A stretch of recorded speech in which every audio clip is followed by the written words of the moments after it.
Hello friends, today we will talk about why blockchain. हमने अपनी पिछली वीडियो में देखा था कि ब्लॉकचेन होता क्या है। आज हम इस वीडियो में देखेंगे कि आखिर ब्लॉकचेन ही क्यों।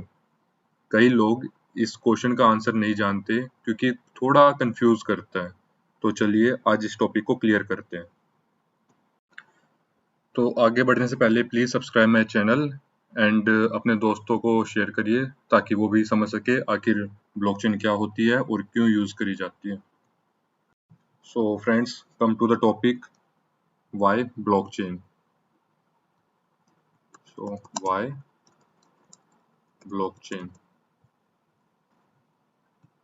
तो हम एक एग्जांपल लेके समझते हैं इसे।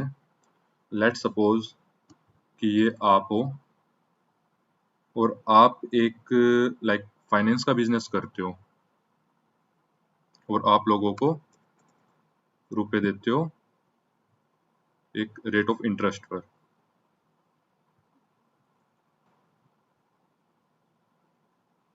और इसके लिए आपने क्या कर रखा है, एक रजिस्टर आपका जिसमें आप सारे ट्रांजैक्शन रिकॉर्ड्स को मेंटेन करते हो। आपका ये है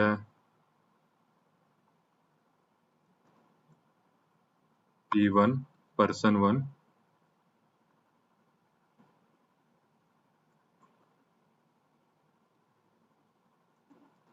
P2 एंड P3।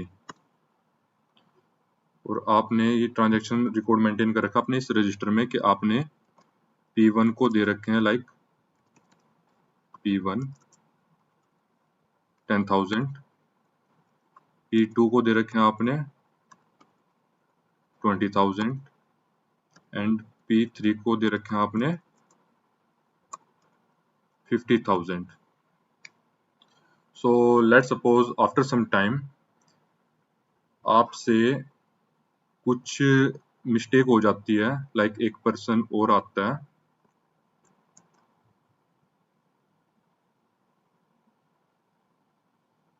ये हमारा P4,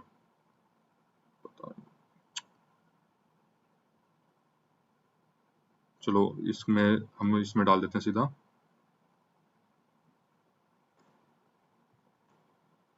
P4। अब आप इसको देते हो 10,000 rupees, but by mistake because of some human error आपने 10,000 की जगह आपसे इसकी रजिस्टर में आपसे एक जीरो एक्स्ट्रा लग गई और वो बन गई 1 लाख रुपए। तो अगर ये रजिस्टर में मेंटेन है और आफ्टर सम टाइम वो जो पर्सन है, पर्सन 4, ये आके बोलता है कि भाई मैंने तो सिर्फ 10,000 रुपए लिए थे, आप बोलोगे नहीं मैंने तो देखो 1 लाख रुपए लगा रखे हैं रजिस्टर में। तो कहीं ना कहीं कंफ्लिक्ट आ जाती है। क्यों? क्योंकि आपने डेटा गलत चढ़ाया। तो इस चीज को आप एक और एग्जांपल से समझ सकते हो कि, और आप बोलोगे कि पर्सन 4 तो अपने आगे ही रेट लिखवाएगा।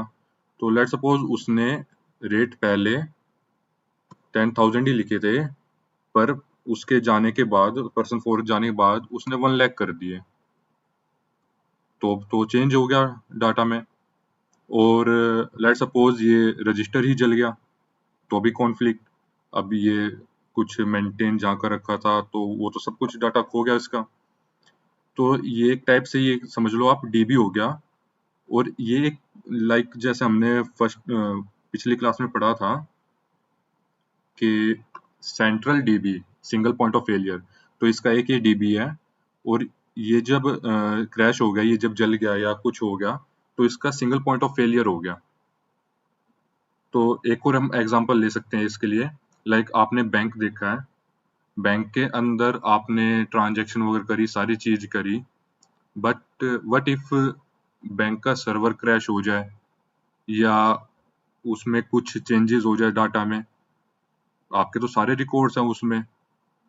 तो इस चीज को ओवरकम करने के लिए सारी चीज है। और हाँ, उसमें अगर क्रैश हो गया तो वो भी सिंगल पॉइंट ऑफ फेलियर हुआ। अब आप बोलोगे कि है ना उसको डिसेंट्रलाइज्ड कर देते हैं ताकि भाई सिंगल पॉइंट ऑफ फेलियर खत्म हो जाए। बट उसके अंदर अगर ट्रांजैक्शन जो है रिकॉर्ड है वही चेंज हो गया तो आप उसको कैसे सही करोगे, उसका कैसे पता लगाओगे? तो इस चीज को ही ठीक करने के लिए हमारे पास है ब्लॉकचेन, जो कि हमारा जो गलत डाटा है, गलत इन्फो है, वो रिकॉर्ड में चढ़ने ही नहीं देती।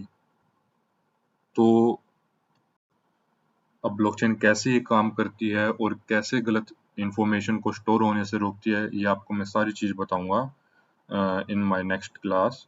सो प्लीज आप मेरे साथ जुड़े रहिए, मैं आपको A to Z सारी डिटेल्स दूंगा ब्लॉकचेन के बारे में। Thank you.